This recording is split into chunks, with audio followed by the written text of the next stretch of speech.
Hello, and welcome to the 108th episode of Scripture in a Year, hosted by Saints Peter and Paul Orthodox Church in the Albanian Archdiocese of the OCA. Today's reading will be from Esther, chapters 9 and 10.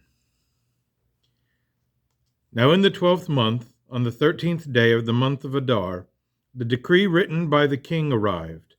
On that day, those in opposition were destroyed by the Jews for fearing them.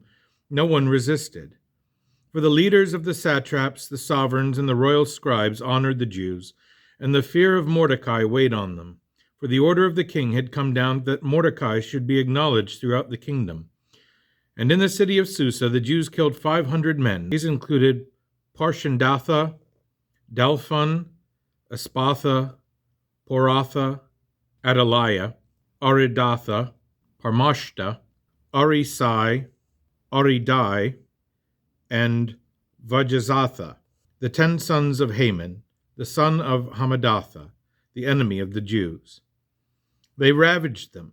On that day the number of those killed in Susa was reported to their king. Then the king said to Esther, "The Jews have killed 500 men in the city of Susa. How do you think they have made out in the surrounding lands? What more do you yet desire, so that it will be done for you?" Esther said to the king, "Let the Jews be granted the opportunity to do the same tomorrow in order to hang the sons of Haman." And he permitted this to be done, and he set out for the Jews of the city the bodies of the sons of Haman to hang. Then the Jews gathered together in Susa on the 14th of Adar and killed 300 men, but they plundered nothing. The rest of the Jews throughout the kingdom assembled and came to the aid of one another, and they had rest from their enemies. For they killed 15,000 of them on the 13th of Adar, but they plundered nothing. Then they rested on the 14th of the month, and observed it as a day of rest with joy and gladness. And the Jews in the city of Susa also gathered together on the 14th, but did not rest from their enemies, but they observed the 15th with joy and gladness. This is why the Jews scattered in every foreign land observed the 14th of Adar with gladness as a holiday, sending parcels to their neighbors. But those living in the major cities keep the 15th of Adar as a holiday, sending parcels to their neighbors. Mordecai wrote these things in a book and sent it to all the Jews in the kingdom of Artaxerxes, to those both near and far, to establish these days as holidays and to observe both the 14th and 15th day of Adar. For on these days the Jews had rest from their enemies. Thus Adar is the month which was turned from mourning into joy, and from grief into a holiday, to celebrate the whole time with feasting and gladness, sending parcels to friends and the poor. The Jews accepted everything just as Mordecai wrote to them, how Haman the son of Hamadatha, the Macedonian, warred against them, how he had made a decree and cast lots to exterminate them, how he had gone to the king telling him to hang Mordecai, and how all the evils he plotted against the Jews came upon himself, and how he was hanged, he and his children. Therefore these days were called Purim, on account of the lots, because in their language they are called Pur, because of the words of this letter, and because of all they had suffered on account of these things, and all that had happened to them. Mordecai established it, and the Jews took it upon themselves, their descendants, and upon those joining with them, not to do otherwise. And these days are to be a memorial throughout every generation, and city, and family, and province. Thus these days of Purim shall be observed forever, and their remembrance shall not cease in any generation. Then Queen Esther, daughter of Abihail, and Mordecai the Jew wrote down the many things they had done and the truthfulness of the command of Purim.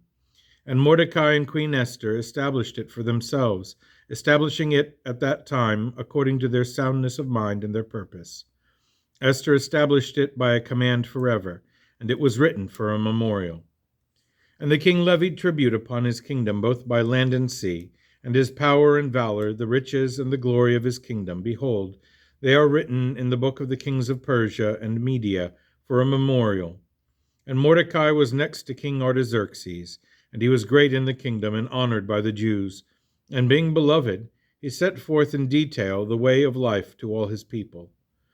And Mordecai said, "These things were from my God, for I recall the dream which I had concerning these things, and not one detail of them has failed. There was a small spring that became a river. There was a light in the sun and much water. The river is Esther, whom the king married and made queen. The two serpents are Haman and I. The nations are the Gentiles gathering together to destroy the name of the Jews. And my nation, which cried out to God and was delivered, is Israel. For the Lord has saved his people, and the Lord has rescued us from all these evils. And God performed signs and great wonders, which have not happened among the Gentiles. On account of this, he made two lots, one for the people of God and one for the Gentiles. And these two lots came in the hour, and in the time, and in the day of judgment before God and among all the Gentiles. And God remembered his people and vindicated his inheritance. And they shall observe these days in the month of Adar, the 14th and 15th day of that month. They shall gather together with joy and gladness before God throughout all generations forever among his people Israel.